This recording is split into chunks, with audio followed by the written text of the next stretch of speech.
আচ্ছা, আমরা গত ক্লাসে পড়ছিলাম এগুলো, এটার মধ্যে ছিলাম সম্ভবত। Check it out. Indicators of successful bank. এখন ইম্পর্টেন্ট হলো যে ক্যামেলস রেটিংটা নিয়ে আমরা দেখবো যে সাকসেসফুল ব্যাংকের রেটিং কিভাবে করে, রেটিং কিভাবে করে। তো এটার একটা পদ্ধতি হলো performance based classification of bank. ব্যাংকে তার পারফরমেন্স অনুসারে ক্লাসিফাই করে থাকে। তো এটার কি কি ক্যাটাগরি আছে? একটা হলো A B C D E, straight straight category. এর মধ্যে এ হলো সবচেয়ে ভালো, ই হলো সবচেয়ে খারাপ অবস্থায় আছে। যথারীতি মাঝামাঝি এ বি সি ডি ই, মাঝখানে কোনটা, কোন লেটারটা পড়ে বলেন? সি নাকি? শুনতে পাচ্ছেন? হ্যালো, আমার সাথে আছেন? জি স্যার। হ্যাঁ, জি স্যার, জি স্যার, আছি স্যার। আচ্ছা, তার মানে সি হলো মাঝখানে, এটা এভারেজ পারফর্ম করবে। আর এ হলে বেস্ট পারফরম্যান্স, যথারীতি বি হলো মডারেট, আর একইভাবে ডি বিলো এভারেজ, আর ই হলো লুজিং।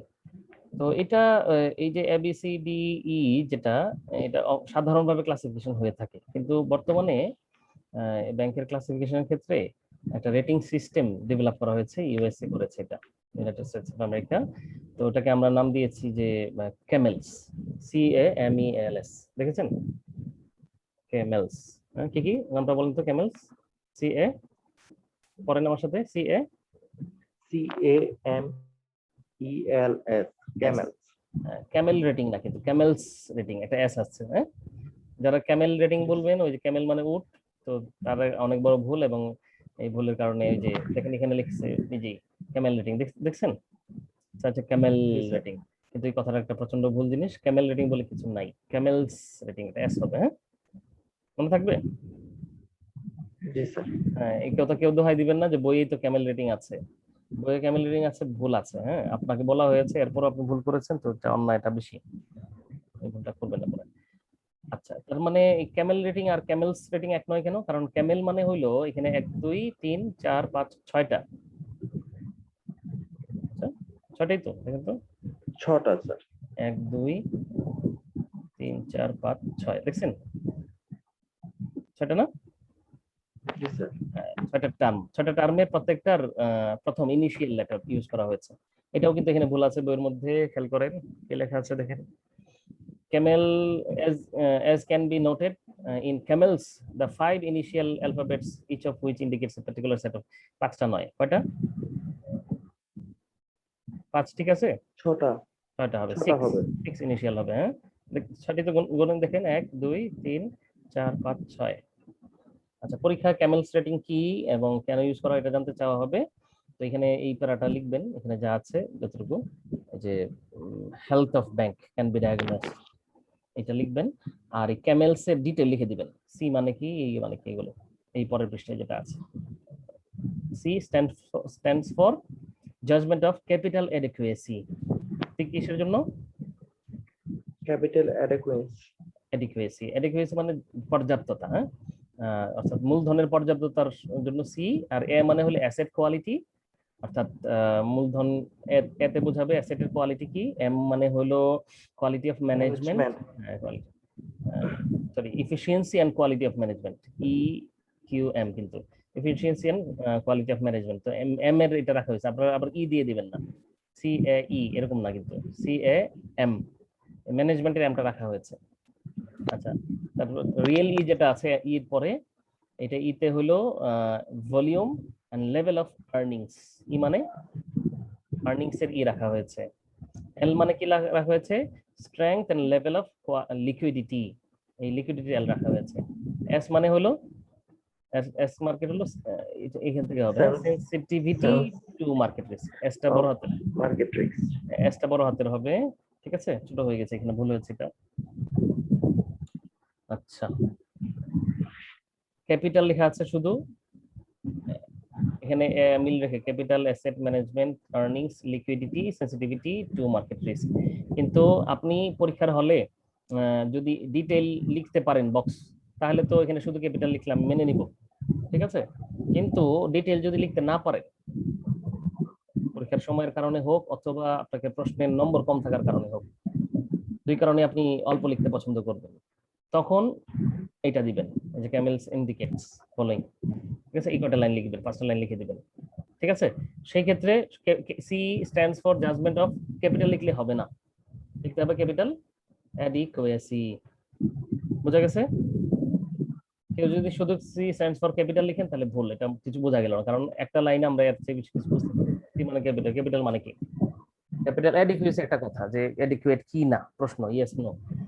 হ্যাঁ ঠিক আছে, এডিকুয়েট অথবা এডিকুয়েট না, এটা একটা কোয়ালিটি নির্দেশ করে, একটা রেটিং হয় তখন।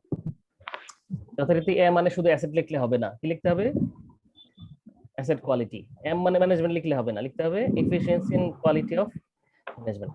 এভাবে পুরো কথাটা লিখতে হবে যদি আপনি এক লাইনে লিখে দেন।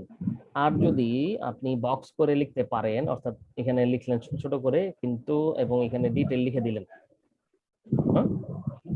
তাহলে ডিটেল লিখে দিলে আপনি ছোট লিখলে আমি মেনে নিব, তারপর আমি পছন্দ করব যদি এই বক্সের মধ্যেও আপনি পুরোটাই লেখেন। মনে থাকবে? জি স্যার। কি লিখলে খুশি হব আমি? স্যার স্যার পুরাটা লিখলে, পুরোটা লিখলে, বক্সের মধ্যে পুরোটা লিখলেই বেটার হবে। বক্স হোক বাইরে হোক সব জায়গায় পুরোটা লিখলে আমি বেশি খুশি হব, তার মানে আমি নিশ্চিত হব যে আপনি পেরেছেন, জানেন।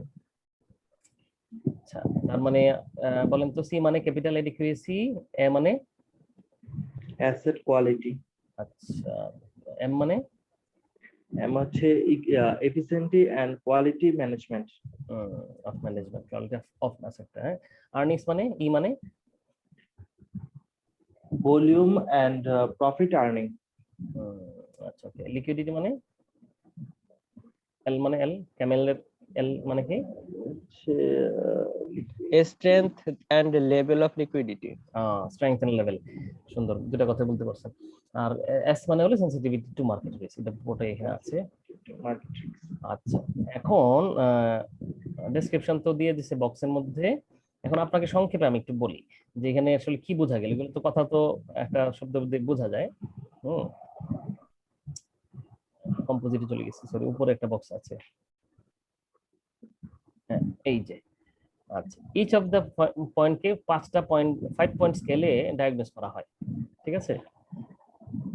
এক মানে হলো সবচেয়ে ভালো, এক্সেলেন্ট, আর 5 মানে আনস্যাটিসফ্যাক্টরি, ঠিক আছে? তার মানে ক্যামেলস এর কয়টা পয়েন্ট এখানে টোটাল আছে? 6টা নাকি? 6টা ইস্যু। জি স্যার, ইস্যু 6টা, ইস্যু 6টা। সবচেয়ে ভালো ব্যাংক কত পেতে পারে বলেন তো? সবচেয়ে ভালো যে ব্যাংকটা রেটিং এ সবচেয়ে ভালো, এক্সিলেন্ট, হ্যাঁ এক্সেলেন্ট, এরকম সে পাবে কত স্কোর পাবে? 1 1 পাবে একটার জন্য, সুতরাং সব মিলিয়ে কত পাবে? 6। 6 নিচে কেউ স্কোর পেতে পারে? না 6 এর নিচে হবে না। কেন হবে না? যত কম ততই তো ভালো, রোল নাম্বার কম হলে ভালো না? রোল নাম্বার কম ভালো, যত কম তত ব্যাংকিং এর জন্য যত কম তত ভালো। মানে এখানে এখানে স্কোরটা, ক্যামেলস এর স্কোর যত কম হবে তত ভালো হবে। তাহলে যদি 6 এর চেয়ে 5 যার স্কোর, সে ভালো না বেশি? ভালো। 5 কি কেউ পেতে পারে?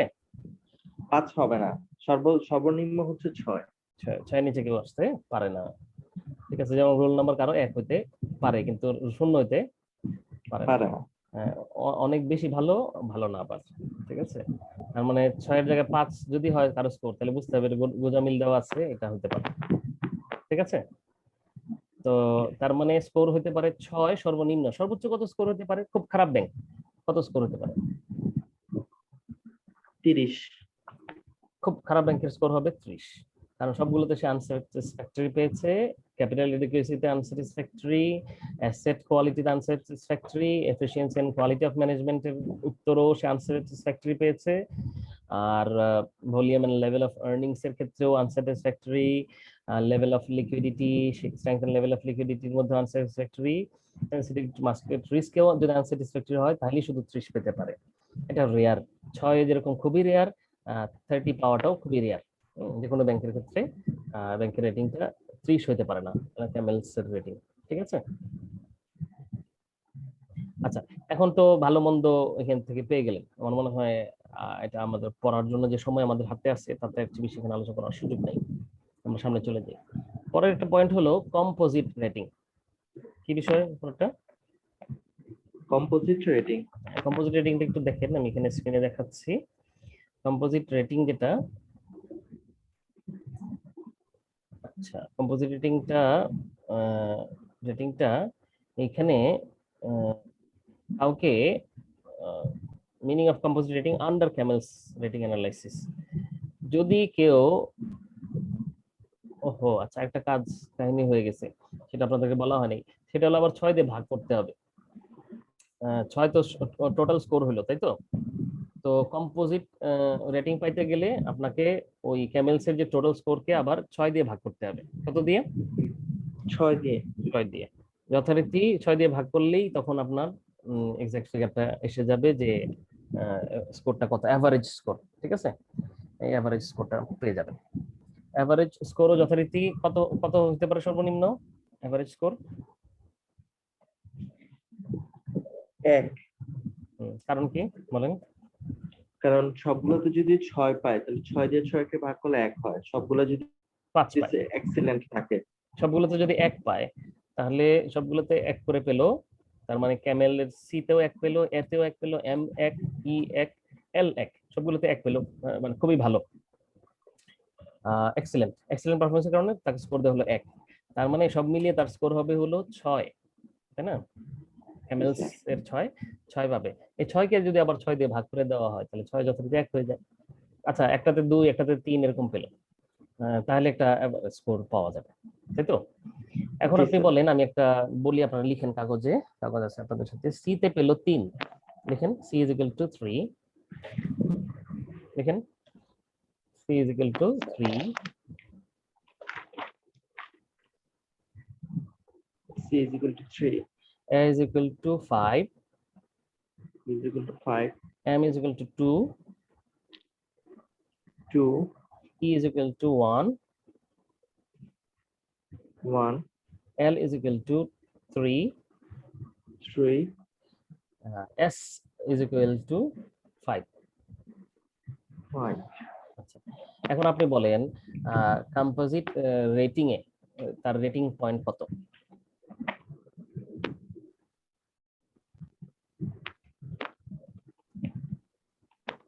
আপনি উত্তরটা বলবেন না, হ্যাঁ? আকাশ, 6.1, আকাশ ওয়েট করেন, অন্য একজনের উত্তরটা শুনি, আদার দেন দিস।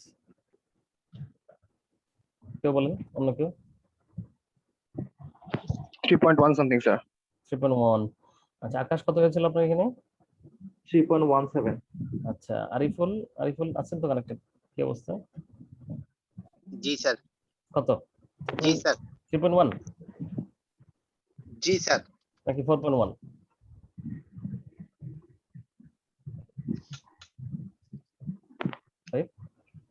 4.1 না?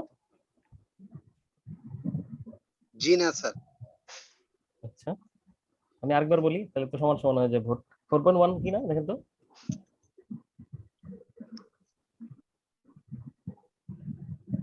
আরিফুলের সিতে কত ছিল?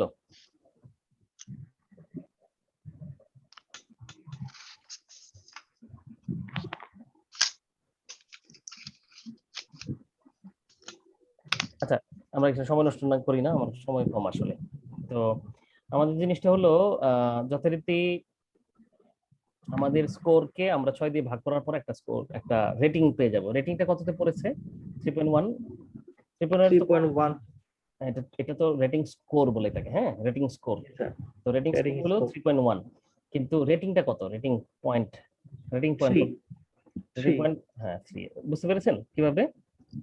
হ্যাঁ, rating point 3 is equal two কি হবে? ফেয়ার। fair। ফেয়ার মানে কি? ফেয়ার মানে হলো বেশি ভালো না, বেশি খারাপও না, না, মোটামুটিতে আছে। হ্যাঁ, রেয়ার মানে হলো এই চারটা লাইন, ঠিকই। Financial operation computer weakness ranging from secret two আনস্যাটিসফ্যাক্টরি, vulnerable to the onset of adverse business condition, and easily deteriorate if actions are not effective in correcting weakness. Supervisory concern and more than normal supervision to address deficiencies. এই চারটা line লিখতে হবে আপনাকে। আপনি পরীক্ষায় কি ক্যামেলসে কি আসবে বুঝতে পেরেছেন? জি স্যার। আচ্ছা, আমি আবার বলি, পরীক্ষা আসবে হলো what is CAMELS rating, CAMELS রেটিংটা কাকে বলে। নম্বর কম থাকলে শুধু ক্যামেলসের যথারীতি এই চারটা, এই 5টা লাইন লিখে দিবেন। নম্বর বেশি থাকলে আপনি এই ছকটাও পুরোটা লিখে দিবেন। ছকের মধ্যে ব্র্যাকেটের ভিতরে সবটুকু নাম লিখলে ভালো হয়। আচ্ছা আচ্ছা, নম্বর কম বেশি তো এখানে হোয়াট ইজ ক্যামেলস রেটিং এই সব প্রশ্ন উত্তর শেষ। সেকেন্ড প্রশ্ন হলো একটা ম্যাথ দিয়ে দেওয়া হলো, ঠিক আছে, assume that the asset quality has been marked as এত এত। অনেক সময় 1 2 3 না বলে এটা বলে দিতে পারে এই যেরকম asset quality is excellent, বুঝতে পারছেন? এক্সেলেন্ট মানে কি? জি স্যার। এক্সেলেন্ট মানে আপনি One. নম্বর লিখেন 1, হ্যাঁ, কিন্তু আপনাকে বলে দেবে এভাবে ডিটেইল লিটারালি লিখে দেওয়া হবে for bank X the asset quality is rated as excellent, however their volume and level of earnings has been reported as fair, এভাবে বলা হলো। তাতে কি বোঝা হবে? আপনি স্কোর পেয়ে যাবেন, তাই তো? এভাবে স্কোর পেয়ে বলা Yes. হলো যে কমেন্ট অন ক্যামেল রেটিং। প্রশ্নটা হয়তো কিছুই লেখা নাই, মানে 1 2 3 কিছুই লেখা নাই, কিন্তু সবটাই অঙ্ক। মানে প্রশ্নের মধ্যে 1 2 3 কিছু লেখা নাই, কিন্তু সবটুকুই এখানে 1 2 এর খেলা, তাই তো? আপনি এটা লিখবেন সবগুলো পাশাপাশি, স্কোর পয়েন্ট বের করবেন, তারপর যোগ করবেন, যোগ করে আবার আপনি করবেন। ওকে, শুনতে পাচ্ছেন? আচ্ছা, আমরা এর পরের অংশে চলে যাই। হলো জি স্যার, জি শুনতে স্যার। পাচ্ছি। স্যার শুনতে পাচ্ছি। তারপর আপনি রেটিংটা বের করবেন যথারীতি, এখান থেকে কম্পোজিট রেটিংটা দেখায় বলবেন এত, তারপর ওটা দেখে আবার উত্তর যেটা এটা মুখস্থ রাখবেন যাতে করে লেখা যায়। ফেল ব্যাংকটা আমরা পড়বো না বলেছিলাম গত ক্লাসে, যথারীতি আজকে ফেল ব্যাংক বাদ দিলাম কারণ আমাদের সময় আসলেই কম। এখন আমরা চলে যাব চ্যাপ্টার 5। আচ্ছা, ডিপোজিট ম্যানেজমেন্ট। ডিপোজিট ম্যানেজমেন্টের প্রথম কথা হলো হোয়াট ইজ ডিপোজিট, ডিপোজিট কি জিনিস, আর অবজেক্টিভ অফ ডিপোজিট। এটা আমরা ডিপোজিট কাকে বলে, এখানে লেখা deposit is the main component of bank fund. আচ্ছা, deposit is a inflow material of a bank, ব্যাংকের একটা ইনফ্লো ম্যাটেরিয়াল, ঠিক আছে। Objective to collection of bank fund ensure provided for this reason, এগুলো উদ্দেশ্য লিখে দিবেন, হয়ে যাবে। আসলে প্রশ্ন এখানে যেটা হলো ডিপোজিটের অবজেক্টিভ কি কি, এখানে অবজেক্টিভ অনেকগুলো লেখা আছে।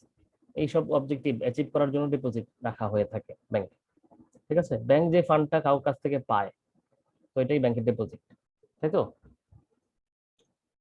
তো ব্যাংক ফান্ডের যে অংশটা মানুষ বিভিন্ন জায়গা থেকে সোর্স থেকে সে জেনারেট করে, তো এই দেখেন এটা এই কারণে করে থাকে, ইনভেস্টমেন্ট যাতে স্ক্যাটার সেভিংস ক্লায়েন্টের মধ্যে করতে পারে, স্কোপ অফ ব্যাংকের লোন যাতে বাড়তে পারে, scope access need for money ensure করার জন্য করে থাকে, সোশ্যাল রেসপন্সিবিলিটি অ্যাক্টিভিটিস ব্যাংক করে থাকে, এগুলোর জন্য তার ফান্ডের প্রয়োজন। ফান্ডের প্রয়োজন কেন নাই?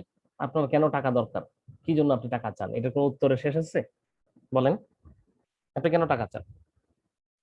কারণ হলো আমি চলার জন্য টাকা চাই, আমি খাবারের জন্য টাকা চাই, আমার প্রয়োজন হয় টাকা চাই। তো এগুলো ব্যাংকের কি কি প্রয়োজন থাকে টাকা দিয়ে, এগুলো এই 5টা কারণ এখানে লিখে দেওয়া আছে, 5টা অবজেক্টিভ বলা যেতে পারে। এই 5টা অবজেক্টিভ ব্যাংক ডিপোজিট কালেক্ট করে থাকে। এটা পড়বেন ভালো করে, এটাই পড়া আছে এখানে 5.2, ঠিক আছে। 5.3 বাদ আপাতত এটা আসবে 5.4, টাইপস অফ ব্যাংক ডিপোজিট। 5.2 পড়লেন অবজেক্টিভ গুলো, 5টা অবজেক্টিভ আছে এখানে। এরপরে চলে যান হলো 5.4।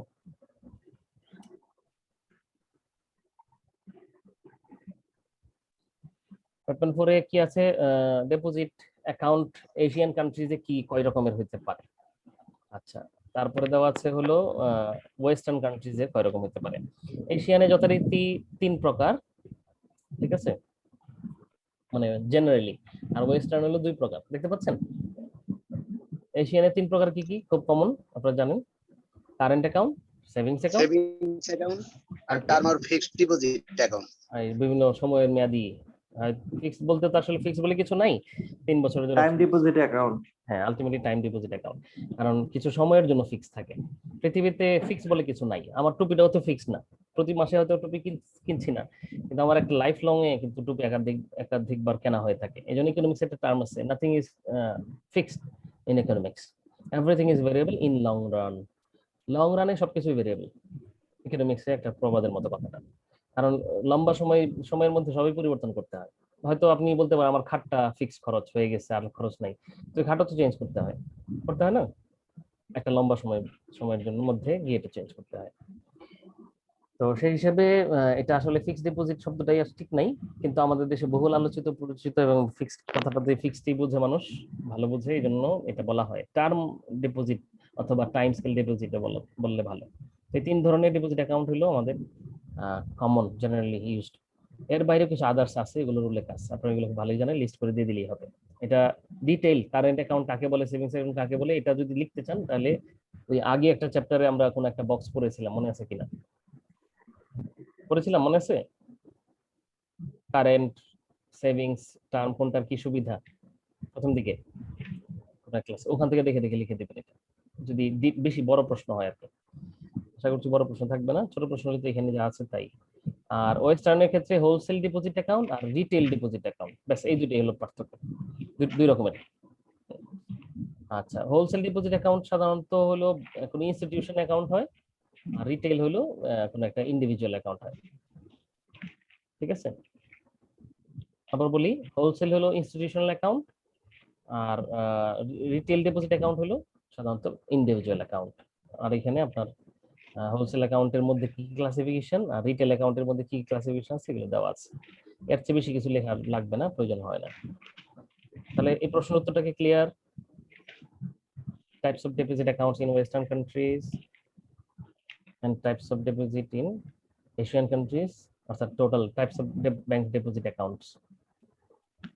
ঠিক আছে, কি লিখতে হবে বুঝতে পেরেছেন? জি স্যার। ঠিক আছে, জি স্যার। আচ্ছা, থ্যাংক ইউ, বুঝতে পারলে ভালো। আমরা এরপরে চলে যাব যথারীতি, এরপরে ডিপোজিটের মধ্যে কি আছে, ডিপোজিট মিক্স। এটা তো দাগ দেওয়া নেই কেন, আশ্চর্য, দেওয়াই নেই দেখা যাচ্ছে, কিন্তু পরীক্ষা তো আসবে, আপনি একটু কষ্ট করে দাগ দিয়ে রাখেন এটাতে আপনাদের বইয়ে, অথবা লিখে রাখেন যেটা ভুলে না যান করতে। 5.6 ডিপোজিট মিক্স। আচ্ছা, মিক্স বলতে বোঝায় একটা মিক্সচার যেখানে বিভিন্ন রকমের জিনিস থাকে ওইটাকে, যেমন কিনা কারো কাছে 15টা বল আছে, হ্যাঁ 15টা বল আছে, সবগুলো বলই সাদা, হতে পারে না সবই সাদা। কারো কাছে 15টা বল আছে কিন্তু কালার হলো 2টা, 7টা বল হলো কালো আর 8টা বল হলো সাদা, তার কাছে 15টা বল আছে। আরেকজনের কাছে ঠিক 15টা বলই আছে কিন্তু কালার হলো 3টা, একজনের একটা সাদা, 5টা কালো, 5টা আর হলো নীল 5টা। কারো কাছে 15টা বল কিন্তু মিক্স হলো 4টা। কি কি 4টা মিক্স, 4টা জিনিসের মিক্স হলো সাদা, লাল, কালো এবং নীল। তো 4টা হয়ে গেল। কেউ চাইলে 3টা বল অথবা কম বেশি করে মিক্স হতে পারে, যেখানে 5টা কালার আছে, হতে পারে না? তো আমরা ওই এটা মিক্স বলতে, ডিপোজিট মিক্স বলতে বোঝাই বিভিন্ন ধরনের ডিপোজিটের অ্যাকাউন্ট হয়ে থাকে, ঠিক আছে, আর বিভিন্ন লোকের অ্যাকাউন্ট হয়ে থাকে, আর বিভিন্ন সাইজের অ্যাকাউন্ট হয়ে থাকে ডিপোজিটের অ্যাকাউন্ট। তো এই যে বিভিন্ন ধরনের, ওই ধরনের হিসাবে একটা ব্যাংকের একটা মিক্স বলে, ওটাকে ওরা দেখতে চায় যে কি ধরনের অ্যাকাউন্ট আছে আমাদের এখানে। আমার কি সবই সাদা সাদা বল, নাকি সবই নীল বল, নাকি সাদা নীলের রেশিও সমান সমান, নাকি সাদা একদমই একটা সাদা আর সবগুলো 14টাই নীল। তো এই মিক্সটা কেমন, ঠিক আছে, ডিপোজিট মিক্সও আমরা অ্যানালাইজ করে থাকি। কি কি ধরনের মিক্স হতে পারে? Ownership mix of deposit. আচ্ছা, ওনারশিপ মিক্সটা দেখি এখান থেকে বলে। আচ্ছা, কি কি ধরনের ওনারশিপ হতে পারে deposit mix? Proprietary, business firm, industrial firm, government, foreign individual or firm, এগুলোর হিসেবে ওনারশিপের পার্থক্য হয়ে থাকে। ঠিক আছে, ইন্ডিভিজুয়াল কথা তো লেখাই নেই, 1 2 3 4, ওই যে আরেকটা নাই 5 নম্বর লিখে রাখেন ইন্ডিভিজুয়াল। এই 5 ধরনের ওনারশিপ হতে পারে, ঠিক আছে। প্রপ্রাইটারি বিজনেস ফার্ম, এক মালিকানাধীন যে ব্যবসায়টার কথা বলছি। ইন্ডাস্ট্রিয়াল ফার্ম হতে পারে, ইন্ডাস্ট্রি তো গভর্নমেন্টের অ্যাকাউন্ট হতে পারে। ফরেন ইন্ডিভিজুয়াল অর ফার্ম, ও আচ্ছা, ইন্ডিভিজুয়ালের বদলে ফরেন ইন্ডিভিজুয়াল, না তবু 5টাই লিখেন আপনারা। ওনারশিপ কত রকমের হতে পারে? 5 প্রকার হতে পারে ওনারশিপ। আপনি এখানে দেখতে পারেন যে আমার ডিপোজিট যারা যারা দিয়েছে তারা কি এক মালিকানাধীন ব্যবসার লোক দিয়েছে, বিজনেস অ্যাকাউন্ট, এক মালিকানা ব্যবসার অ্যাকাউন্ট ব্যবসার নামে, নাকি ইন্ডাস্ট্রিয়াল ফার্ম যেটা কর্পোরেট বিজনেস বলি, কর্পোরেট অথবা পার্টনারশিপ। স্যার তাহলে জি, তাহলে ফরেন ইন্ডিভিজুয়াল একটা আর ইন্ডিভিজুয়াল একটা না? ফরেন ইন্ডিভিজুয়াল বলে আসলে কোনো কথা লেখা দরকার নেই, আপনি এগুলো ফার্ম অ্যাকাউন্ট লিখে দেখেন, ফার্ম। ও আচ্ছা, ঠিক আছে, কারণ এই ফার্ম অ্যাকাউন্ট অথবা কি জানি গ্রুপ অ্যাকাউন্ট লিখে রাখেন, farm or group or farm account, তাহলে এটা হলো 4 নম্বরটা যেটা ঠিক করে লিখলেন। গভর্নমেন্টের অ্যাকাউন্ট গভর্নমেন্টের যে কোনো অ্যাকাউন্টেই এটার মধ্যে আসবে। আর কয়েক ধরনের লোক, এক মালিকানার বাইরে কোম্পানি বিজনেস হইলো, সরকারি হইলো, আরেকটা ধরন আছে, কি আছে বলেন? বিজনেসের একটা ধরন সেটা পার্টনারশিপ, অথবা 2-3 জন মিলে একটা ফার্ম করলেন অথবা পার্টনারশিপে বিজনেস করলেন, তো তখন যে অ্যাকাউন্টগুলো থাকে। এর বাইরে অ্যাকাউন্ট হলো এক মালিকানা, অর্থাৎ একার অ্যাকাউন্ট, ইন্ডিভিজুয়াল। আমি পার্সোনাল অ্যাকাউন্ট যেটা খুলে থাকি। তো এখানে দেখতে হবে যে আপনার এখানে সবই কি পার্সোনাল অ্যাকাউন্ট আপনার ব্যাংকে, নাকি সবই শুধু গভর্নমেন্টের অ্যাকাউন্ট। যেমন সোনালী ব্যাংক খুললে দেখা যাবে গভর্নমেন্টের অ্যাকাউন্টে শেষ নাই, তাই তো? ঠিক কিনা? সোনালী ব্যাংকে গভর্নমেন্টের অ্যাকাউন্ট সবচেয়ে বেশি। ঠিক স্যার। ঠিক। কিন্তু অন্য অনেক ব্যাংকে দেখবেন সোনালী যে, ব্যাংকের হ্যাঁ, অন্য অনেক ব্যাংকে, যেমন আমি মোটামুটি বলতে পারি এখন বর্তমান ইসলামী ব্যাংকের সাথে সরকারের কি অবস্থান জানি না, গভর্নমেন্ট অ্যাকাউন্ট অনেক কম। ঠিক আছে? তো কারণটা হলো, হ্যাঁ, গভর্নমেন্টের লোক যদি থাকে ওখানে, তাহলে হয়তো ওখানে অ্যাকাউন্ট কিছু পাবে, তাহলে অ্যাকাউন্ট এখানে কমই তো পাবে। সরকারি ব্যাংক যেরকম পায়, বেসরকারি ব্যাংক এরকম পায় না। বেসরকারি ব্যাংকের মধ্যেও কিছু অ্যাকাউন্ট তারা পেতে পারে, কিন্তু পেলেও সেটা বিশ্বস্ততার কারণে যাদের সাথে সম্পর্ক ভালো তারা ভালো বেশি অ্যাকাউন্ট পেতে পারে। তো মিক্সের ক্ষেত্রে দেখা যায় কারো কাছে এটা বেশি, এটা কম, এটা বেশি, এটা কম, এরকম কম বেশি হয়ে থাকে। ঠিক একই রকম একটা মিক্স হলো টাইপস। ডিপোজিট অনেক রকমের হয়, সেভিংস হয়, কারেন্ট হয়, টাইম ডিপোজিট হয়। কোনটা আপনার কেমন? দেখবেন প্রায় ব্যাংকে খুঁজতে থাকে, ভাই আমাদের সেভিংস এত বেশি, আমাদের কারেন্ট অ্যাকাউন্ট এত কম কেন, বা আমাদের টাইম ডিপোজিট একেবারেই নাই কেন। বেশ অস্থির হয়ে যায়, ভাই টাকা তো আছে, যে কোনো একটা অ্যাকাউন্ট থেকে থাকলেই তো হলো না, টাকা থাকলেই হবে না, মিক্সটা ভালো হওয়া দরকার। আচ্ছা, এখন হলো সাইজের কথা আসি। সাইজ মানে একটা অ্যাকাউন্টে কত টাকা আছে এই হিসেবে। আপনার দেখা গেল যে ভাই আমার এখানে 30টা অ্যাকাউন্ট আছে, ফর এক্সাম্পল 30টা ইন্ডিভিজুয়াল অ্যাকাউন্ট, 30 জনের অ্যাকাউন্ট আছে। মিস্টার এক্স এর কাছ থেকে আমি 10 লাখ টাকা আছে, অথবা 50 লাখ টাকা পেয়েছে। আর ওয়াই এর কাছ থেকে 1 টাকা, জেড এর কাছে 1 টাকা, এ এর কাছে 1 টাকা, বি এর কাছে 1 টাকা, সি এর কাছে 1 টাকা, এইভাবে বাকি সবার কাছ থেকে মিলে হলো 10 টাকা, আর একজনের কাছে 50 লাখ টাকা। তাহলে দেখা গেল কি সাইজটা অ্যাব্রাপ্ট হলো, নর্মালি ডিস্ট্রিবিউশন হয়ে গেল।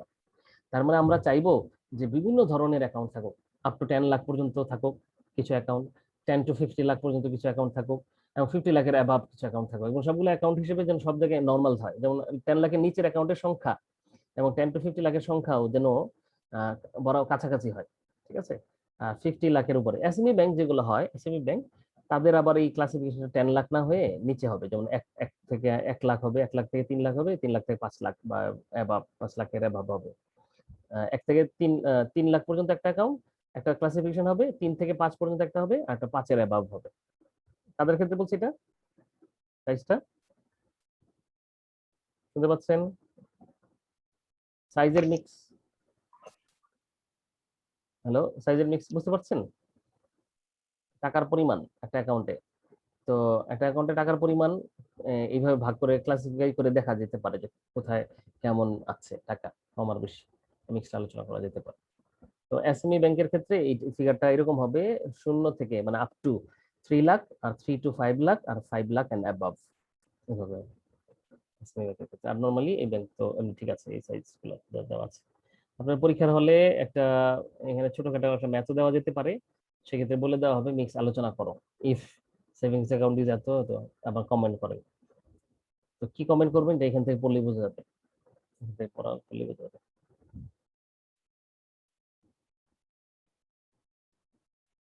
আচ্ছা, factors determining the level of deposit, এখানে দেওয়া আছে ইন্টারনাল কিছু ফ্যাক্টর আছে কারণ ডিপোজিটের পরিমাণ বাড়ে, এক্সটার্নাল কিছু ফ্যাক্টর আছে যে কারণে ডিপোজিটের পরিমাণ বাড়ে। ঠিক আছে? বলেন তো ইন্টারেস্ট রেট কেমন হলে ডিপোজিটের পরিমাণ বাড়ে, বলতে পারেন? Factors determining the level of deposit, deposit higher interest রেটে স্যার ডিপোজিটের পরিমাণ বাড়বে। বাড়বে, রাইট। যদি ইন্টারেস্ট রেট কম হতে থাকে তাহলে কমে যাবে, এটা ইন্টারনাল রিজন, তারা চাইলে বাড়াইতে পারে, কিন্তু কিছু আছে এক্সটার্নাল রিজন, সেখানে কিছুই করার নাই, কিন্তু এর কারণেও ডিপোজিটের পরিমাণ কম বেশি হয়ে থাকে। যেমন কিনা national economy, state of national economy, for example এখন যে করোনা চলছে, করোনা স্ট্রাইকের কারণে ন্যাশনাল ইকোনমিতে একটা ধস আছে বা ইকোনমি ডাউন স্লোপ, তো ডাউন স্লোপে থাকলে এমনিতেই ডিপোজিটের পরিমাণ কমে যাবে। বোঝা গেছে কথাটা? সঞ্চয় করার মতো লোক পাওয়া যাবে, নিজে কমে যাবে। আবার সেরকমই ভালো হইলে এক্সটার্নাল ফ্যাক্টর ভালো হওয়ার কারণে ডিপোজিটের পরিমাণ বাড়তে পারে। ডিপোজিটের পরিমাণ কেন বা কমে বা বাড়ে এটা নির্ভর করে ইন্টারনাল 4টা রিজন আছে, এক্সটার্নালও 4টা রিজন আছে। ছোট প্রশ্ন হিসেবে আসার সম্ভাবনা বেশি পরীক্ষায় হলে, যদি আসে তো ছোট প্রশ্ন হিসেবে আপনি 8টা পয়েন্ট সুন্দর করে বক্স আকারে দিয়ে দিলেই হবে। তারপরে ডিটেল লিখতে পারলে তো অবশ্যই খুশি হবে, এখানে লেখা আছে ডিটেল। আচ্ছা, আর কোনো তেমন কিছু এখান থেকে পড়ার নাই। হ্যাঁ, তারপর আমি একটু চোখ বুলিয়ে যাই কোনো কারণে যদি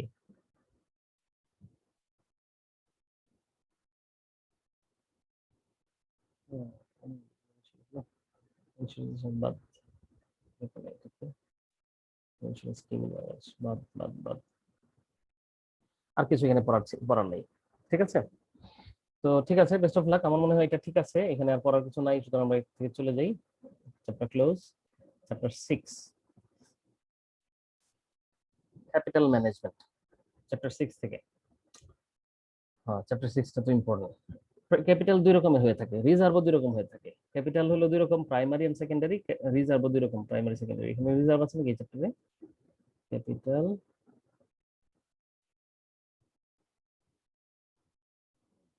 কোথায়? রিজার্ভ নিয়ে কোনো কথা তো নাই এখানে। আচ্ছা দেখি। আচ্ছা, ক্যাপিটাল কয় রকমের হতে পারে? দুই রকম। ব্যাংকের যে ক্যাপিটাল হয়, ক্যাপিটাল বলতে ব্যাংকের বোঝায় হলো যে ডিপোজিট বাবদ কিছু টাকা পায়, আর অন্যান্য বাবদ যে বাবদ টাকা পাওয়া যায় সবগুলোই হলো ব্যাংকের মধ্যে, সরি এগুলোকে ডিপোজিট বলে, যে সোর্স থেকে। আর একটা সোর্স থেকে যে টাকাটা পাওয়া যায় এটাকে ডিপোজিট বলি না, এটাকে ক্যাপিটাল বলি। সেটা হলো মালিকের থেকে পেলে।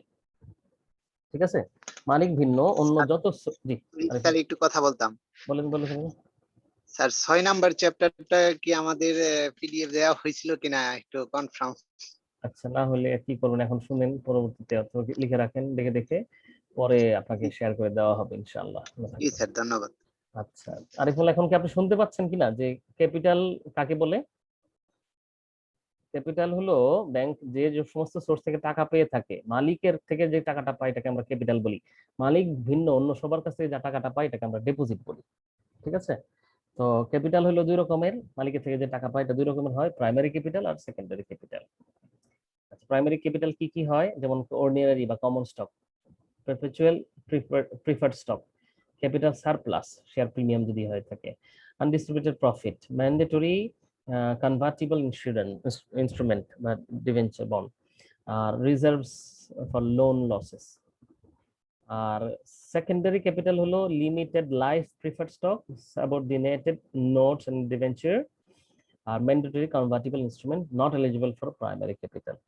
এটা তো খুব রেয়ার। তারপরে তো হলো ধরুন। আচ্ছা, আমি একটু শুনতে চাচ্ছি আপনারা এইগুলো কি বুঝেন কিনা, যেগুলো আছে। 1 নম্বর অর্ডিনারি কমন স্টক, সবাই বুঝেন? হুম,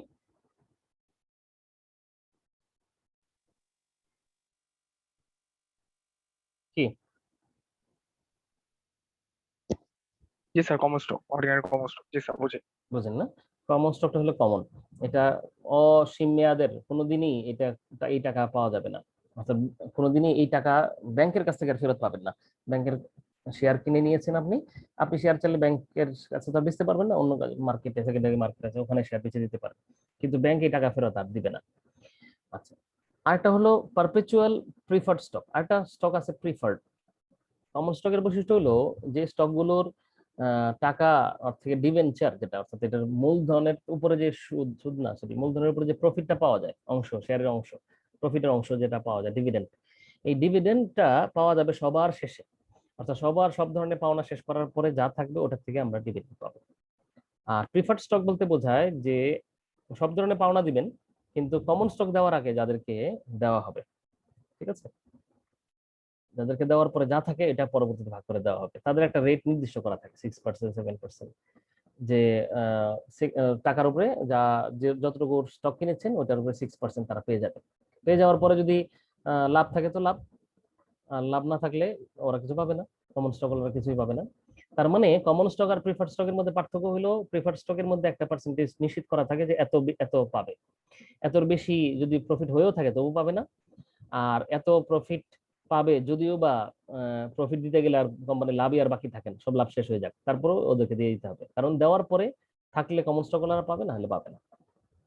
তো কমন স্টক আর প্রিফার্ড স্টকের মধ্যে প্রিফার্ড স্টকটা আগে হয়, প্রাধান্য পায়, গুরুত্ব পায়, কিন্তু আবার এটা লিমিটেড, একটা নির্দিষ্ট পার্সেন্টেজের বেশি পায়। ক্লিয়ার? হ্যাঁ, তো এই প্রিফার্ড স্টকের ক্ষেত্রে যদি এটা পারপেচুয়াল হয়, অর্থাৎ অসীম কালের জন্য, কোনো মেয়াদ নির্দিষ্ট করা না থাকে, কত বছরের জন্য প্রিফার্ড স্টক, তাহলে এটাকে আমরা প্রাইমারি ক্যাপিটালের অংশ বলবো। একইভাবে শেয়ার প্রিমিয়াম হলো প্রথমে যখন শেয়ার ইস্যু করে, যদি 10 টাকা শেয়ার 12 টাকা ইস্যু করে, অর্থাৎ 10 টাকার শেয়ারই বেচতেছে, কিন্তু শেয়ারের উপরে লেখা 10 টাকা, আপনার অধিকার থাকবে 10 টাকা পাওয়ার, কিন্তু 10 টাকার উপরে আপনি যত রেটে, যেমন 6% যদি ইন্টারেস্ট প্রফিট পেয়ে থাকেন, তো 10 টাকার উপরে 6% পাবেন, 10 টাকা করে যে দাম হবে এটা। কিন্তু আপনার কাছ থেকে এককালীন সময়ে আপনার কাছ থেকে রাখা হবে 15 টাকা 12 টাকা, কারণ ডিমান্ড বেশি হয় না, দোকানে গিয়ে দেখেন যে জিনিসের দাম 10 টাকা, কিন্তু দিতে হচ্ছে 12 টাকা 13 টাকা। তো ওইটাকে যে বেশি দামে বেচা, এই বেশি দামে যে বেচলো শেয়ারগুলো, এটাকে শেয়ার প্রিমিয়াম বলে। এই শেয়ার প্রিমিয়ামটাও প্রাইমারি ক্যাপিটালের অংশ, কারণ এই টাকাটাও আর কখনো ফেরত দিতে হয় না কোম্পানির। এইভাবে আরো 3টা আছে। আনডিস্ট্রিবিউটেড প্রফিট, যে প্রফিটটা বন্টন করে দেওয়া হয় না, এটা থেকে যায় কোম্পানিতে, এটাও প্রাইমারি ক্যাপিটালের অংশ। ম্যান্ডেটরি কনভার্টিবল ডিবেঞ্চার বা বন্ড, কোনো ডিবেঞ্চার তো এটা ঋণের অংশ, তারপরে যদি এটা ম্যান্ডেটরি কনভার্টিবল হয়, যে ঋণটা শেষ পর্যন্ত আদায় না হয়ে এটা কোম্পানির কমন স্টকে রূপান্তরিত হবে, কনভার্ট করে ফেলা হবে, রূপান্তর করে ফেলা হবে, এটা এরকম শর্ত জুড়ে দেওয়া হয়, ফেরত দেওয়া হবে, তাহলে ওইটাও, এই টাকাটাও, বন্ডের টাকাটাও, যদি বা বন্ড কখনো ইয়ে হতে পারে না, বন্ড তো বন্ড, এটা ক্যাপিটালই হতে পারে না, তারপর এটা প্রাইমারি ক্যাপিটালের অংশ হয়ে যাবে যখন এরকম বন্ড হবে যে বন্ডের শেষে কথা বলা থাকবে, এই বন্ডের টাকা ফেরত দেওয়া হয় না, বরঞ্চ এই বন্ড শেষ পর্যন্ত কনভার্ট করে ফেলতে হয়।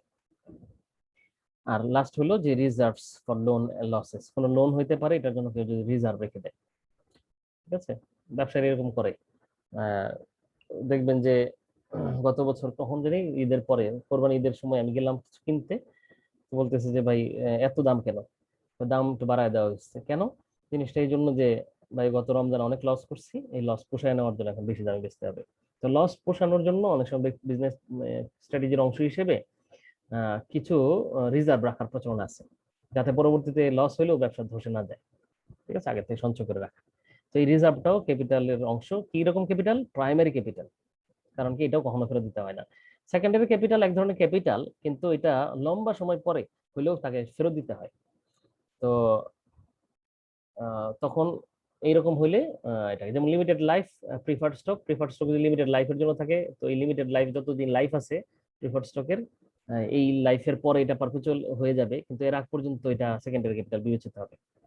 সাবঅর্ডিনেটেড নোট এবং ডিবেঞ্চারের ক্ষেত্রে একই কথা, অর্থাৎ কোনো একটা নোট বা ডিবেঞ্চার যেটা ঋণ হিসেবে দেওয়া হয়েছে, এটা যদি শেষ পর্যন্ত তাকে বলা হয় যে ঠিক আছে ঋণের টাকা দিতে হবে না, তবে ঋণের মূল টাকা ফেরত দিতে হবে না, কিন্তু ঋণের সুদ হিসেবে দিয়ে যেতে হবে, তখনও এই ধরনের এটাকে ক্যাপিটাল বলবো, কিন্তু এটা সেকেন্ডারি ক্যাপিটাল বলবো সেক্ষেত্রে। অর্থাৎ যে ধরনের নোট আর ডিবেঞ্চারের মূল টাকা ফেরত দিতে হয় না, কিন্তু ডিবেঞ্চারের যে উল্লেখিত সুদের পরিমাণ, অর্থাৎ ঋণের এগেনস্টে যে পরিমাণ সুদ, যে রেটে সুদ দেওয়ার কথা ছিল, সুদ হিসেবে সুদ দিয়ে যাওয়া হবে, এটাকে এই ধরনের ক্ষেত্রেও এটাকে সেকেন্ডারি ক্যাপিটাল বলা হবে। Mandatory convertible instrument not eligible for primary capital, ওই আগেরটাতে যেটা ছিল 5 নম্বরে। তো ম্যান্ডেটরি আমরা বলছিলাম যেটা অবশ্যই কনভার্ট করে ফেলা হবে কমন স্টকে, সেটা তো প্রাইমারি ক্যাপিটালই হয়ে যাবে, কিন্তু যদি এই শর্ত দিয়ে হয় এটা প্রাইমারি ক্যাপিটাল বলে বিবেচনা করা যাবে না, তাহলে আবার এটাকে সেকেন্ডারি মনে করতে হবে। মোটামুটি কথা এখানেই শেষ। ক্যাপিটাল কয় রকমের আছে ক্যাপিটাল সব মিলে? ক্যাপিটাল কয় রকমের মিস্টার বলেন? 2 types sir, 2 two type. Types. কি কি টাইপ? টু টাইপ কি কি? প্রাইমারি আর সেকেন্ডারি। আচ্ছা, প্রাইমারিতে কয় রকমের আছে আবার? প্রাইমারি আবার কত রকমের? প্রাইমারি কত রকমের? প্রাইমারি প্রাইমারি 6 রকম রকমের, স্যার, 6 রকমের। 6 রকমের। আর সেকেন্ডারি 3 রকমের। 3 রকম। রকমের। এটা তুমি জানলেই হবে। এখানে একটা ম্যাথ আছে, আমাদের মান্নান ভাইয়ের খুবই পছন্দের ম্যাথটা, তো ওনার ক্লাসে থাকলে এই ম্যাথ করতে হতো। তারপরে আপনি যদি আমার ক্লাসে করতে চান করতে পারেন, আমার ইচ্ছা হয় না আসলে, ম্যাথটা এতই সহজ। কিন্তু এখানে বলে দেওয়া হবে যে কোনটা কত আছে, তো কোনটা কত আছে যদি বলিয়ে দেওয়া হয় আর পার্সেন্টেজ ওয়েটে বলে দেওয়া হয়, তারপরে আপনি কি বের করতে পারবেন না রিকোয়ার্ড রিজার্ভ কত হবে, রিকোয়ার্ড ক্যাপিটাল কত? রিকোয়ার্ড ক্যাপিটাল হলো টোটাল অ্যাসেট এবং লোন অ্যাডভান্সের সবকিছুর টোটালের 8% হলো রিকোয়ার্ড ক্যাপিটাল। তো এটা যদি এই কথা ধরে নেওয়া হয়, তো তাহলে কত হয় এটা বের করছে হিসাব, যে এটার কোনো পার্সেন্টেজ নাই, ক্যাশের এই ওয়েট দিয়ে দেওয়া আছে, তো এই দিয়ে সুন্দর বের করছে। তো পরীক্ষায় আসলে এখানে যেভাবে আছে এইভাবেই আসবে, হুবহু এই পরীক্ষার অঙ্কই আসতে পারে এইভাবে, তাহলে হয়তো অ্যামাউন্ট চেঞ্জ করে দেওয়া যেতে পারে, কিন্তু আমি এখান থেকে কোনো কারসাজি করি না সাধারণত। তো আপনারা কেউ চাইলে এটা দেখে রাখতে পারেন যারা স্যার ভালো। এখানে তো রিকোয়ার্ড ক্যাপিটালে 8% দেওয়া আছে, 8% দিয়ে করছে, পরীক্ষার সময় কি এইভাবেই থাকবে নাকি কোনো পরীক্ষার হলে পার্সেন্টেজ চেঞ্জ করে দিতে পারে, ঠিক আছে। চেঞ্জ এটা তো হতে পারে? এটা তো ইয়ে না, মানে ওরা করছে ওই এফডিআইসি যে ইউএসএ ওদের তখনকার গাইডলাইন ছিল, তাও তো সেটা 1991 এর গাইডলাইন ছিল, 1991 না কত সালে, 1989 এ 89 এর অর্ডার ছিল। তো 89 এর অর্ডারই কবে চেঞ্জ হয়ে গেছে এটার খবর নাই। তারপরে বাংলাদেশ বা আমি যদি মনে করি ব্যাংক তার বা বাংলাদেশ ব্যাংক কোন সময় ইস্যু করতে পারে যে এতটুকু আমার ওয়েটেড রিস্ক অ্যাসেট হইতে হবে, ওয়েটেড রিস্ক অ্যাসেটের এত পার্সেন্ট ক্যাপিটাল রাখতে হবে আপনার। এটা তো ব্যাংক তার ইকোনমির বিবেচনায় বলে এই কথা। কেন্দ্রীয় ব্যাংক সাধারণত নির্দেশনা দেয় ইয়ার বিবেচনা যে ইকোনমিটা এখন কেমন, খুব স্টেবল ইকোনমি হলে সাধারণত কমের কথা বলে, বেশির কথা বলে, আর যত স্টেবল হবে তত কম বলবে আর কি, রিস্ক ইকোনমি আর এই হিসেবে। তো যাই হোক, এখন এটা তো অঙ্ক হয়ে গেল, অঙ্কটা খুব সহজ, বুঝতে পারছেন? কি পরিমাণের ওয়েট দিবেন, ওয়েট দিয়ে গুণ করে টোটালের এত পার্সেন্ট হলো ফেলে রাখতে হয়। যদি পরীক্ষা আসে তো এতটুকুই আসবে ইনশাআল্লাহ।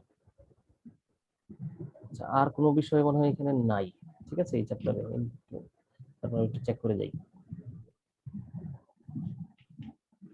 আচ্ছা, আছে আছে ওই যে ফাংশনস অফ ব্যাংক ক্যাপিটাল, তবে পড়ানোর কিছু নাই।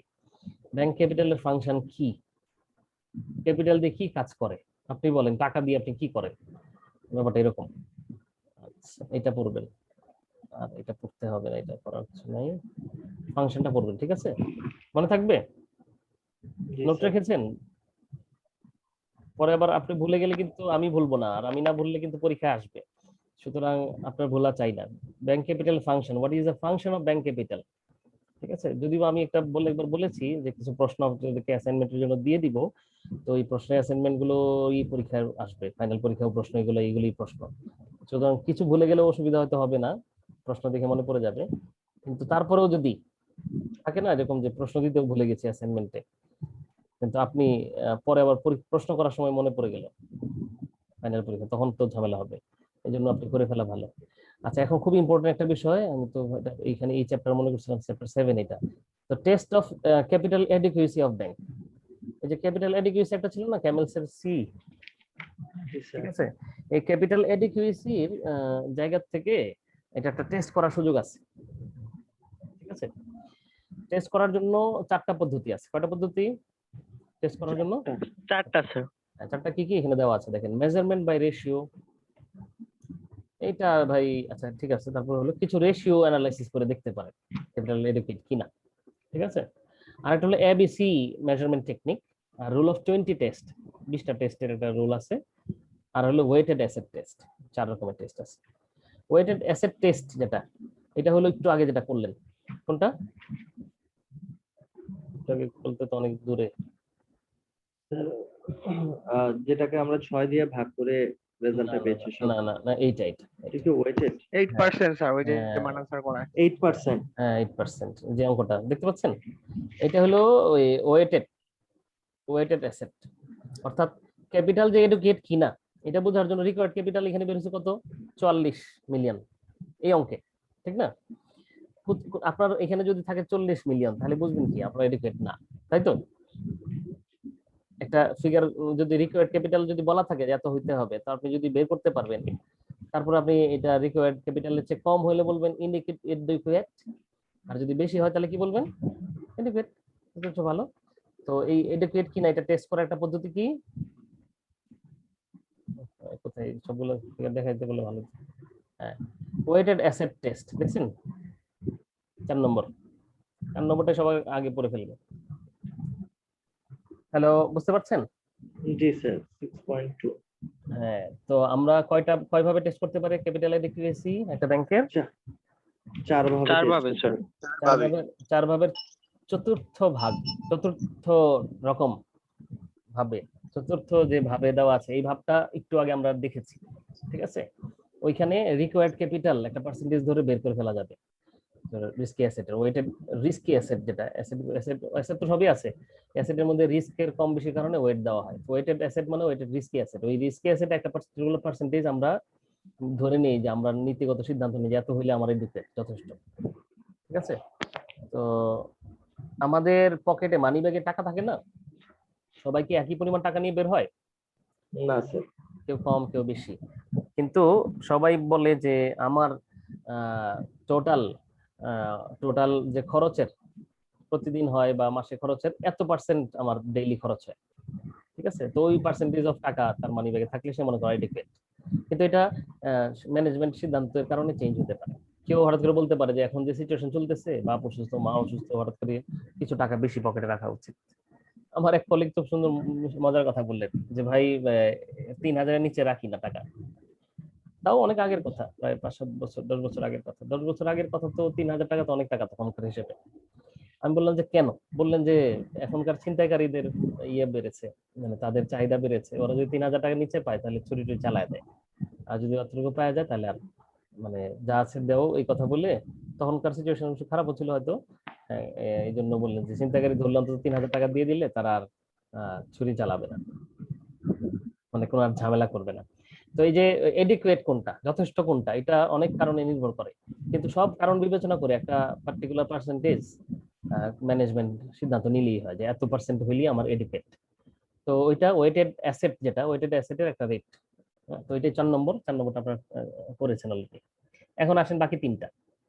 ঠিক আছে, ঠিক আছে। এর মধ্যে 2 নম্বরটা এবিসি মেজারমেন্ট টেকনিকটা সবচেয়ে ইম্পর্টেন্ট, পরীক্ষায় এটা আসতে পারে।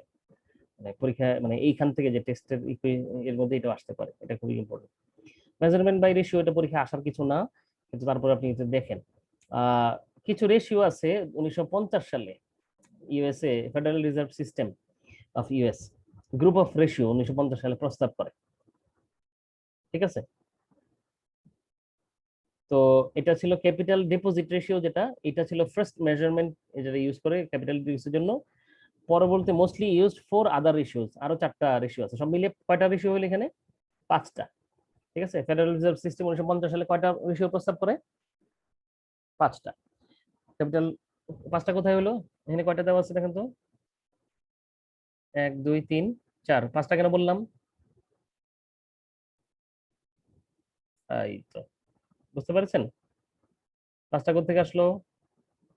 একটা হলো ক্যাপিটাল ডিপোজিট রেশিও, দেখতে পাচ্ছেন?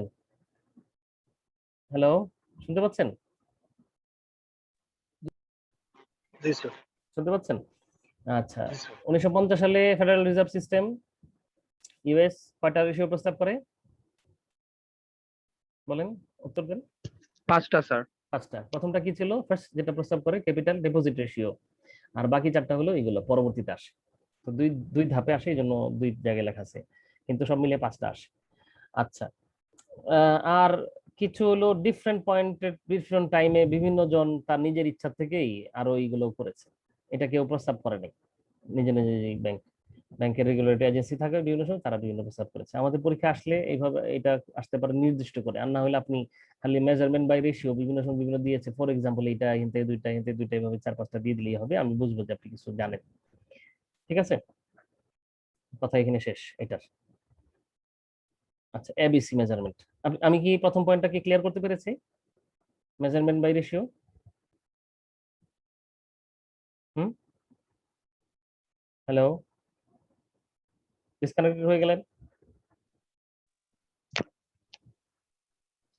স্যার ওই না স্যার, 5টা শোনা মেজারমেন্ট যাচ্ছে। বললেই হবে স্যার, রেশিও দিয়ে কিভাবে মেজার করতে হবে এটা তো লাগবে না স্যার। আচ্ছা, আমি বলছি নন্দিনীও মনে হয় ক্লিয়ার হন না, এই জন্য জিজ্ঞেস করছেন। বিষয়টা হলো প্রথম যে test of capital adequacy, capital adequate কিনা এটা টেস্ট করার জন্য এখানে যে দেওয়া আছে নাম্বার 1 মেজারমেন্ট বাই রেশিও। এটার অর্থ হলো বিভিন্ন রেশিও অ্যানালিসিস এর মাধ্যমে মেজার করা ওয়েদার আমাদের ক্যাপিটালকে এডুকেট নাকি না। এটার জন্য প্রথম প্রস্তাবিত একটা রেশিও, কি কি প্রস্তাবিত রেশিও বিভিন্ন সময় বিভিন্ন জন দিয়েছে। ফেডারেল রিজার্ভ সিস্টেম ইউএস 1950 সালে 5টা রেশিওর প্রস্তাব করে, যে 5টা রেশিও যদি অ্যানালাইজ করা যায় তাহলে ক্যাপিটাল এডিকুয়েসি বোঝা যাবে। 1 নম্বরটা হলো ক্যাপিটাল ডিপোজিট রেশিও 1, আর 2 3 4 5 হলো এগুলো এখানে যা আছে দেখতে পাচ্ছেন। এইভাবে 5টা প্রস্তাব দিলেন। এছাড়াও বিভিন্ন সময়ে বিভিন্ন ব্যাংক বিভিন্ন সময় বিভিন্ন রেশিও অ্যানালাইসিসের মাধ্যমে ক্যাপিটাল এডিকুয়েসিটা টেস্ট করেছে। ফর এক্সাম্পল হলো এইগুলো। তো এই হলো আপনার টোটাল উত্তর। যদি আপনি এতটুকু লিখেন তাহলে হয়ে গেল, কোনো রেশিও টেস্ট করে দেখাইতে হবে না, কিছু করতে হবে না। রেশিওগুলোর নাম, কয়েকটা নাম অন্তত পরীক্ষা দিলেই আমি খুশি হয়ে যাব। কারণ এগুলো মুখস্থ করার কিছু নাই, বাস্তবে এগুলো ইউজই করা হয় না। রেশিও অ্যানালাইসিসের যুগ অনেক আগে পার হয়ে গেছে, কিন্তু ব্যাংকিং পড়ছেন সেই হিসেবে জানা দরকার প্রথম কবে শুরু হলো রেশিওর কথা, আর কি ছিল ইত্যাদি ইত্যাদি ইত্যাদি। ওকে, আন্ডারস্ট্যান্ড? নন্দিনী বুঝতে পেরেছেন? জি স্যার। থ্যাঙ্কস, ভালো বুঝতে পারলে ভালো। এখন আমরা কোথায় গুরুত্ব দিচ্ছিলাম জানি, সবচেয়ে ইম্পর্টেন্ট পয়েন্ট কোনটা বলছিলাম এই চ্যাপ্টারের মধ্যে? কোনটা? এবিসি, এবিসি মেজারমেন্ট টেকনিক, এটা খুবই গুরুত্বপূর্ণ। এবিসি কি আসে দেখেন, এবিসি তে এই যে ABC measurement. Okay, ABC acronym কি? Analysing bank capital, ABC, analysing bank. 1956 সালে federal reserve board United States developed the rule of measuring the adequacy of bank capital. Those banks that have less liquid asset face the necessity of more capital. The measurement technique compares the capital adequacy of liquidity. It depicts that adequacy of capital varies with the liquidity requirement. কথাটা কি দাঁড়ালো? আচ্ছা দেখো, এই কথাটা আপনি এখন হয়তো এই লাইনটা, এই শব্দ দুইটা হলো খুব ইম্পর্টেন্ট। Liquidity requirement. আচ্ছা, এবিসি মেজারমেন্ট টেকনিক বলতেছে ক্যাপিটাল এডুকেট হওয়াটা নির্ভর করবে লিকুইডিটি রিকোয়ারমেন্টের উপরে। কিসের উপর নির্ভর করবে? কিসের উপর নির্ভর করবে? Liquidity requirement. হ্যাঁ, যার লিকুইডিটি বেশি রিকোয়ার করবে তার ক্যাপিটালও বেশি রিকোয়ার করবে। অর্থাৎ যার লিকুইডিটির প্রয়োজন বেশি হবে তার ক্যাপিটালও বেশি রাখতে হবে। যার লিকুইডিটি যত কম দরকার পড়বে তার ক্যাপিটালও তত কম লাগবে। যেমন কিছু কিছু জায়গা আছে লিকুইডিটি একদমই কম লাগে, প্রতিদিন কিছু লাগেই না, আসলে হঠাৎ আপনাকে ঘোষণা দিয়ে আসবে না। যেমন কিনা নন ব্যাংকিং ফাইন্যান্সিয়াল ইনস্টিটিউট যারা থাকে, ঠিক আছে, তাদের লিকুইডিটি খুব কম হলেও চলে, ঠিক কিনা? যেমন আইডিএলসি, আইডিএলসি তো ব্যাংকিং কাজ করে না, করে এই যে প্রতিদিন ব্যাংকে জমা রাখা, আপনার অ্যাকাউন্ট খুলতে হবে এরকম না ব্যাপারটা, আপনি রেগুলার কাস্টমার নাই এখানে, প্রতিদিন টাকা লাগছে এরকম না। তাদের একটা প্রজেক্টের জন্য তারা টাকা জমা করে, সাধারণত এটা হাই লেস লিকুইডিটি তাদের প্রয়োজন হয়। সেই ক্ষেত্রে এটার ক্ষেত্রে ক্যাপিটালের প্রয়োজনটাও কম থাকবে। আর যে সমস্ত জায়গায় খুবই তরল এর প্রয়োজন হয়, যেমন মানি মার্কেট, যেমন মানি মার্কেট মানে এক্সচেঞ্জ মার্কেট, যেটা যে ডলারের বিজনেস এরা করে, তাই তো? ডলার এক্সচেঞ্জ করে না, কেনা বেচা ডলার, হ্যাঁ, ওদের কিন্তু লিকুইডিটি রিকোয়ারমেন্ট, হ্যাঁ ফরেন এক্সচেঞ্জ, হ্যাঁ ওদের লিকুইডিটি রিকোয়ারমেন্ট কিন্তু অনেক হাই, ঠিক আছে?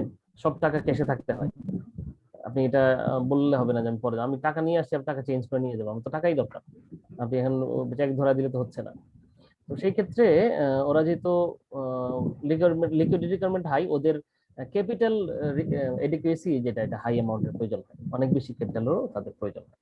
ব্যাস এতটুকুই কথা। এর বাইরে আপনি ওই যে এবিসি মানেটা লিখে দিতে পারেন, অ্যানালাইজিং ব্যাংকিং ক্যাপিটাল, ঠিক আছে কথাটা? এবিসি মানে কি? Analysing banking capital, analysing bank capital, এটা হলো এবিসির মিনিং। আর এবিসি রিকোয়ারমেন্ট বলতেছে হলো লিকুইডিটি রিকোয়ারমেন্টের উপরেই ক্যাপিটাল এডুকেশন নির্ভর করে। উত্তর শেষ। দ্য মোর যে ভাইস ভার্সা, এই লাইনটা পুরোটা লিখে দিন। The more the liquid asset, the less the capital is required, and vice versa, ঠিক আছে? তাহলে আমরা কি রুল অফ 20 টেস্টে চলে যাই? রুল অফ 20 টেস্ট এটা মুখস্থ করতে হবে, এখানে আর কিছু বলার নাই। তবে এটা বলতে পারেন, এটা জি জে ভোজটা ব্যাংক স্পেশালিস্ট, এটা 20 টেস্টের প্রবর্তন করেছেন। কত সালে? 1973 সালে। এই যে প্রথমে যেটা রেশিও অ্যানালাইসিস ছিল, যেটা এটা সবচেয়ে পুরাতন গদবাঁধা জিনিস ছিল। পরবর্তীতে এই যে জি জে ভোজটা উনি পরবর্তীতে আধুনিকায়ন করেছেন এটাকে। বোঝা গেছে কথাটা? কি করেছেন উনি? আধুনিকায়ন করেছেন 1920 সালে। কিছু টেস্টের কথা বলেছেন উনি। এই টেস্টগুলোকে রোল অফ 20 টেস্ট খুবই মানে জনপ্রিয় ছিল। অলমোস্ট 95 পর্যন্ত মনে হয় এটা চলেছিল। বেসেল কবে আসলো ইয়ে বলেন তো আকাশ? বেসেল 1 স্যার বেসেল 1 2005 এ মনে হয় আসছে স্যার। আচ্ছা, তার মানে অলমোস্ট 2000 সালের শুরু পর্যন্ত এই যে রোল অফ 20 টেস্ট খুব জনপ্রিয়ভাবে ব্যবহৃত হয়ে আসতেছিল। 2004 এ আসছে স্যার, 2004 এ। আচ্ছা, 4 আসছে তো, এরও 4-5 বছর আগে এটা অনেক ফল্টের কারণে এটা মানুষ ইউজ করা ছেড়ে দিচ্ছিল।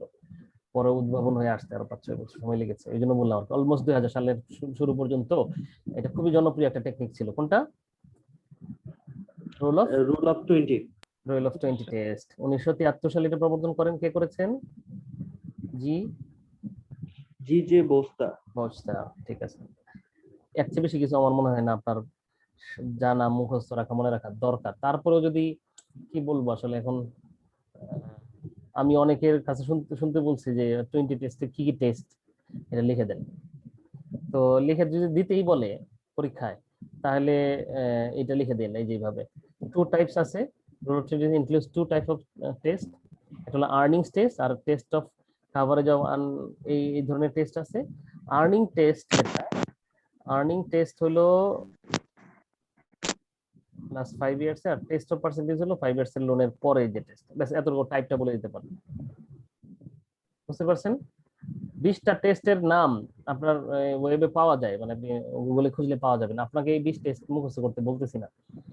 যদি যদি নিতান্তই 20টা টেস্ট আমাকে লিখতে ইচ্ছে করে, তাহলে এতটুকু লিখলেই হবে যে এটা টু টাইপ টেস্ট আছে এখানে। আর্নিংস টেস্ট আছে আর test of coverage of unanticipated losses by capital fund, এই দুই ধরনের টেস্ট আছে। দুই ধরনের টেস্টের মধ্যে 20টা টেস্ট চলে আসবে। আর্নিং টেস্ট মনে হয় সম্ভবত আছে 8টা বা 9টা, বাকি 12, 11, 12টা হলো ইয়ে এটা হলো ওই যে কাভারেজ টেস্ট, যেটা অ্যান্টিসিপেটেড লস কাভারেজ টেস্ট। আচ্ছা ঠিক আছে, এখানে এই চ্যাপ্টার পড়া মনে হয় শেষ এই পর্যন্ত, নয় লাগবে না। হ্যাঁ, এটা কিটা না, সব লাগবে না। ঠিক আছে, ক্লিয়ার? কি কি পড়তে হবে চ্যাপ্টার? চ্যাপ্টার 7। আমার তো আপস শুরু যাচ্ছে, এত চ্যাপ্টার একবার পড়ে ফেলতেছি। রিজার্ভ ম্যানেজমেন্ট, ওহো আচ্ছা, গতবার যে বলেছিলাম রিজার্ভের চ্যাপ্টারটা আসলে আরেকটা চ্যাপ্টারে, ক্যাপিটাল একটা চ্যাপ্টারে, রিজার্ভের আরেকটা চ্যাপ্টার। কিন্তু পরীক্ষায় ক্যাপিটাল আর রিজার্ভ মিলে এক প্রশ্ন এসে যায়, কারণ রিজার্ভে খুব বেশি কিছু পড়ার নাই। হ্যাঁ, এই জন্য রিজার্ভের থেকে পড়তে হবে। রিজার্ভ দুই রকম, রিজার্ভ কাকে বলে এটা পড়বেন এখান থেকে। আর এই যে রিজার্ভ কয় রকমের হয়, রিজার্ভ অবশ্য দুই রকম না, সরি, আমি তো প্রাইমারি আর সেকেন্ডারি রিজার্ভ মনে করছিলাম। রিজার্ভ আবার 5 রকমের, প্রাইমারি রিজার্ভ, সেকেন্ডারি রিজার্ভ, না রিজার্ভ 5 রকমের এইভাবে। রিজার্ভের টাইপটা কোথাও মনে ডিটেল আছে। Primary reserve, functions of primary reserve,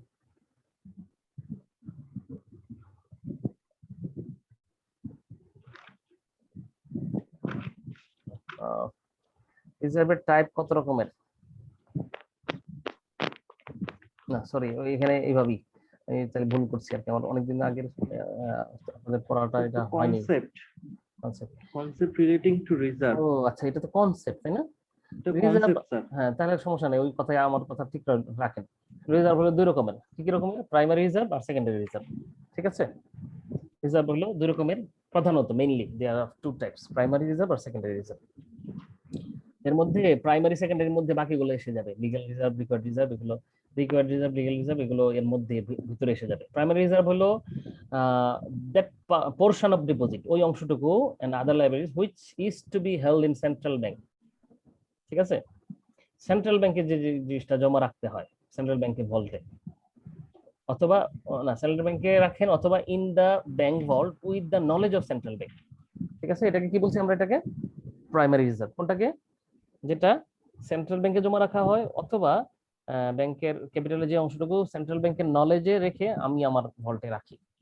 ঠিক আছে, আমার কাস্টডিতে থাকে কিন্তু ব্যাংকের নলেজে থাকে যে আমার এতটুকু আছে, ওটাকে আমরা প্রাইমারি রিজার্ভ বলছি।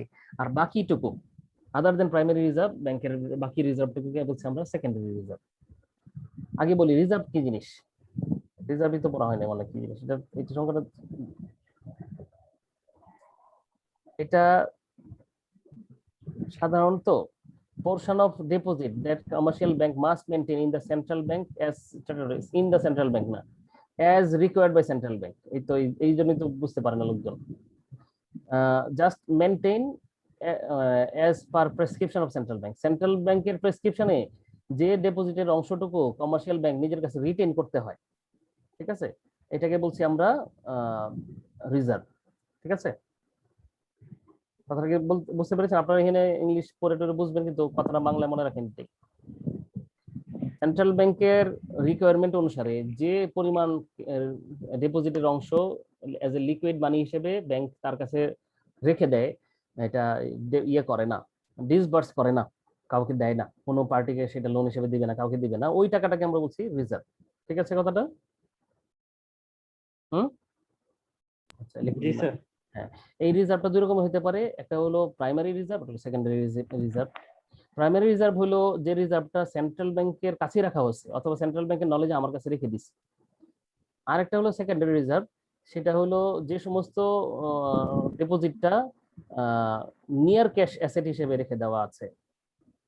ঠিক আছে, প্রাইমারি রিজার্ভ কিভাবে থাকে? পুরাই ক্যাশ। আর সেকেন্ডারি রিজার্ভটা কিভাবে থাকে? এটা নিয়ার ক্যাশ। ঠিক আছে, কোন একটা শর্ট টার্ম ইনভেস্টমেন্টে রাখা হয়েছে, কোথাও রাখা হয়েছে, চাইলে এখান থেকে আনা যাবে। যদি কোনো নোটিশে আনতে হয়, শর্ট নোটিস আনতে হয়, তাহলে হয়তো কিছু ইন্টারেস্ট পাওয়া, কিছু সুবিধা লাভ পাওয়ার থেকে বঞ্চিত হতে হবে, কিন্তু আপনি পাবেন। ঠিক আছে, তো আপনার কাছে অলমোস্ট আছে, যে কোনো সময় চাইলে এটা অ্যাভেলেবল করতে পারবেন। এটাকে বলছি আমরা কি ধরনের রিজার্ভ? এটাকে সেকেন্ডারি রিজার্ভ বলছি। আচ্ছা, কনসেপ্ট যেহেতু এসেই গেল, বাকি কনসেপ্ট সেকেন্ডারি হয়ে যাক। সেটা হলো ওয়ার্কিং রিজার্ভ, একটু পরে পড়েন, আগে লিগ্যাল রিজার্ভ পড়েন। Legal reserve হলো legal reserve is an asset that may be counted as reserve for purposes of meeting central bank's requirement. Central bank যতটুকুকে আইন করে বলেছে যে এতটুকু রিজার্ভ মেইনটেইন করতে হবে, এটাকে লিগ্যাল রিজার্ভ বলে। আচ্ছা, এখানে ছিল প্রাইমারি রিজার্ভ, যেটা সেন্ট্রাল ব্যাংকের নলেজে আমার কাছে থাকে, সেন্ট্রাল ব্যাংক রিকোয়ার করেছে, কিন্তু সেন্ট্রাল ব্যাংক আবার বলে দেয় যে মিনিমাম এতটুকু রাখতে হবে, এর চেয়ে বেশি এত বেশি রাখা উচিত হবে না, একটা প্রস্তাবনা দিয়ে থাকে সেন্ট্রাল ব্যাংক সাধারণত। সেন্ট্রাল ব্যাংক যেটাকে মিনিমাম বলেছে, ঠিক আছে, তো এটাকে আমরা দেশের আইন অনুসারে এটাকে আমরা লিগ্যাল রিজার্ভ বলছি। আর রিকোয়ার্ড রিজার্ভ হলো must be held bank deposit other liabilities along with the applicable central bank's reserve requirement. Central bank reserve রিকোয়ারমেন্টে আপনার যদি লিগ্যাল রিজার্ভটা থাকবে কোথায়? ব্যাংকের কাছে। আর রিকোয়ার্ড রিজার্ভের মধ্যে বলতে বোঝাবে ব্যাংকের কাছে এবং এই যে সেকেন্ডারি হিসেবে, এটা প্রাইমারি এবং সেকেন্ডারি সম্মিলিতভাবে যে রিজার্ভটা ব্যাংকের কাছে থাকে, ব্যাংকের কাছে থাকতে হবে, এটা রিকোয়ার করা আছে, সেটাও সেন্ট্রাল ব্যাংকই বলেছে। তো সেটাকে আমরা বলছিল required reserve. Are working reserve হলো এই লিগ্যাল রিজার্ভ এবং রিকোয়ার্ড রিজার্ভের মাঝখানে বিয়োগফলটাকে ওয়ার্কিং রিজার্ভ বলে। অর্থাৎ রিকোয়ার্ড রিজার্ভ সাধারণত বেশি হয়, লিগ্যাল রিজার্ভ সাধারণত কম হয়। তো ধরা যাক লিগ্যাল রিজার্ভ হলো 5 লাখ আর রিকোয়ার্ড রিজার্ভ হলো 15 লাখ, তো ওয়ার্কিং রিজার্ভ হলো বাকিটুকু 10 লাখ হলো ওয়ার্কিং রিজার্ভ। অনেক কথা নাকে মুখে বলে ফেলা হলো, আপনারা ভিডিও দেখে নিয়ে আবার, যদি রেকর্ড করা হচ্ছে যেহেতু, ইনশাআল্লাহ। আপনাদেরকে আগের ভিডিওটা দেওয়া হয়নি নাকি? আপলোড করা হয়নি? না না স্যার। না স্যার, এই দুইটা একসাথে দিয়ে দেন স্যার। একসাথে দিয়ে দেবো ইনশাআল্লাহ, মনে তো থাকে না। আচ্ছা, কি এটা? ওই রিজার্ভ রেশিও আপনারা পড়বেন এখান থেকে। আর আমি রিজার্ভ আর পড়াতে পারবো না, কারণ আমার মিটিং এর টাইম হয়ে গেছে, অলরেডি মিটিং 12টায় শুরু হয়ে গেছে। তো আজকে ক্লাস এই পর্যন্তই থাকুক। আপনাদের রিজার্ভ চ্যাপ্টারটা পড়া হয়ে গেছে ধরে নিতে হবে, ঠিক আছে? কারণ আমাদের রিজার্ভের খুব বেশি বড়, মানে চ্যাপ্টারটা খুবই ইম্পর্টেন্ট কোনো চ্যাপ্টার না, কিন্তু কিছু প্রশ্ন থাকে। রিজার্ভ কাকে বলে, প্রাইমারি রিজার্ভ, সেকেন্ডারি রিজার্ভ, এই মানে কি, এই মানে কি, ব্যাস এগুলো তো আছে, আপনারা দেখে নেবেন। টিক দেওয়া আছে ওখানে, যেগুলো টিক দেওয়া আছে শুধু এগুলোই পড়বেন, টিক দেওয়ার বাইরে পড়ার কোনো প্রয়োজন নাই। চ্যাপ্টার 8 আমরা পরের ক্লাসে ইনশাআল্লাহ পড়বো, ঠিক আছে? চ্যাপ্টার 8 লিকুইডিটি ম্যানেজমেন্ট, অল্প একটু পড়াশোনা এখানে আছে। এরপরে চলে যাব হলো ক্রেডিট ম্যানেজমেন্ট, চ্যাপ্টার 1, 2 আর 3 ক্রেডিট ম্যানেজমেন্ট পড়বো ইনশাআল্লাহ। মূলত নেক্সট ক্লাসে ক্রেডিট ম্যানেজমেন্ট পড়া হবে, অল্প একটু চ্যাপ্টার 8 পড়ে নেওয়া হবে, অল্পই পড়া আছে। তো পরের ক্লাসটা 8 তারিখ হওয়ার কথা, শনিবারে, কিন্তু 8 তারিখ আমি এতে কাছে বসবো, মানে থাকবো এতে কাছে। তাহলে কি ঈদের পর স্যার? না, এখন তো ঈদের পর ছাড়া আসলে সুযোগ নাই, আপনাদের থেকে আর কি বিদায় নিয়ে রাখছি আর কি, ঠিক আছে? ওকে ওকে স্যার, তাহলে ঈদের পর। Okay sir.